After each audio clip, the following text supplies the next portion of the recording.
Hey guys, today I'm going to be reviewing the Lemfo LF07 smartwatch, and you're looking at it here. It looks very much like the Apple Watch in pretty much every way. The band itself is almost like identical to the sport watch band that you get with the Apple Watch in feel. So real quick, this is a Bluetooth watch, so it does connect with your Android or iOS device. Now for my purposes today, I reviewed it with my iPhone, so I was connected to iOS, so that's pretty much exclusively what I used in reviewing this item. And I must say that I was very skeptical at first prior to receiving this watch. I thought it's probably going to be pretty cheap, but I was actually very impressed with the way it worked, its responsiveness, and just the features. It was much better than I anticipated it being. So I'll run you through a few features, some of my favorites real quick. We won't go into everything because it does miss the mark on some things. I mean, they tried to add a ton of features, some of which work okay, some of which work well, but some of them completely missed the mark. But they weren't crucial features to me, so I really didn't mind. So first of all, it charges over here on the side. You've got your four little dots there, and it's a magnetic, so as soon as it touches it, it just attaches there and plugs into USB on this side. So that's how you charge it, and that is included also in the box. It comes with a little manual, and really that's about all that comes in the box. So real quick, let me switch it back to the format that it comes in, which also mimics the Apple Watch. If you go to the Smart Style, then it kind of has like the little icons like the Apple Watch. Now you'll notice that it's not quite as smooth as the Apple Watch would be, but I wouldn't expect that either in a $70 smartwatch. But I just thought it was difficult to figure out what all these different icons did in this particular mode, so I switched it over into the 4-app mode, and that's where I've left it because I can easily see, because it labels every single item and you know what it does. So this is how I preferred to have it. Now perhaps once I get used to it and know what all the icons mean, I'll switch it over to the other one because it is a little bit easier to access all of them. But for now, this is the method I prefer. So the touchscreen, very responsive. I mean, I haven't had an issue at all with it not responding to my touch. So it works really well. I mean, it's relatively smooth. It's not an Apple product, can't say that enough. So don't expect that when you get it, and you'll be fully satisfied. So one of my favorite features is, simply enough, is the clock. So it's got several different clock faces you can use. This is the one that I prefer. It shows the time, and it kind of has a little parabolic symbol, and the dot goes around as the day passes. It does have the feature when you bring your wrist up that it auto turns on, and that's pretty good. Let's see if I can, there you go. You saw it right there. So that works pretty well. I mean, there's a few times I bring my wrist up and it isn't perfect at turning on, but most of the time it does and really works quite well. Let me flip to the other one, the other one. There's another one of the settings, the clocks. This one's also nice, however I did not like how it said insert SIM the entire time. I would probably prefer this face, but it says insert SIM, so it just looks kind of beta and not like it's an actual screen that I should be leaving it on. So I didn't like that, because on the back it does have a SIM card that you can use this watch independently of any phone.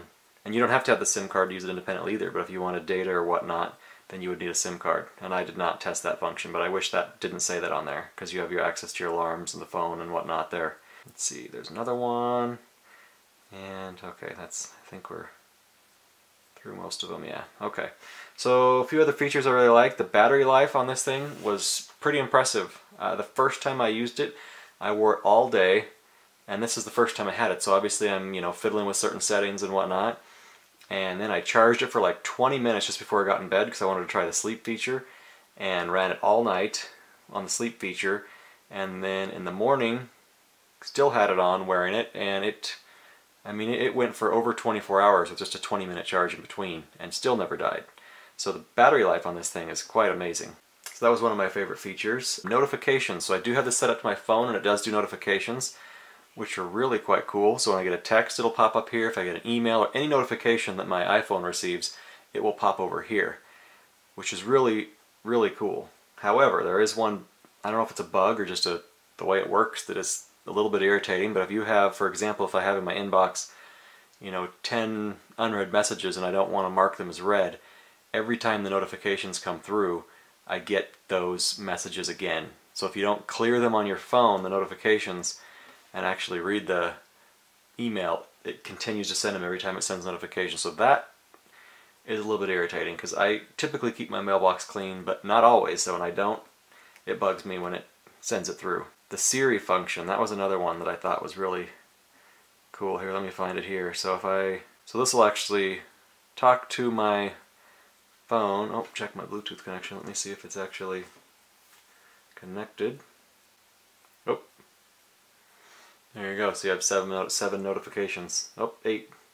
Just must have reconnected. My phone must have disconnected. And there you go. You see that I'm getting all these notifications again because I currently have like 20 unread messages. So if I click through there, I mean, you can see I have all these Instagram ones that haven't been cleared. Amazon, I mean, a bunch of them. So I just need to dismiss those.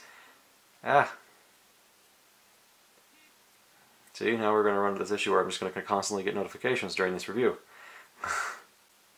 Now you notice as those notifications went through, it wasn't making a noise, it was actually vibrating, which is a nice feature. I'm glad it has the vibration on there because I didn't want to ding every time that was happening, but it does have the option to have a sound when that is going on. So let's say, go back over to Siri, and I will just say, it connects to my phone, and actually, let me bring over the phone so you can see it. Call Mom.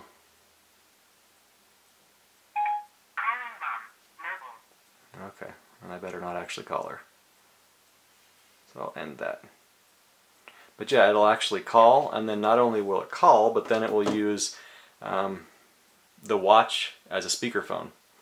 So you can actually have the conversation through the watch, which is pretty cool. I mean, it's not the best quality, and it's kind of hard to hear if you're like driving. You have to hold your hand up to your ear because the car noise. But you know, when I made a few phone calls on it and people said they could hear me all right, it just kind of sounded like I was on speakerphone. So not bad. The one other feature that I really liked was the pedometer right here. Now I forgot to put it on today, so I don't actually have any. So let's go to the history and we can see how many steps I've gotten over the last few days. So kind of cool. I mean, it worked out pretty accurately. I went for a run on the treadmill and I would watch it and it would count as I stepped, and it was pretty accurate, so that worked well. On sedentary mode, this is the mode similar to one of the features on the Apple Watch as well. You can tell it to remind you how often you want it to tell you to stand up if you haven't been moving. So if you have a desk job, and I've used that and it works well also. So a few things that kind of missed the mark. The app for iOS that actually connects to this was a big fail on as far as my testing went.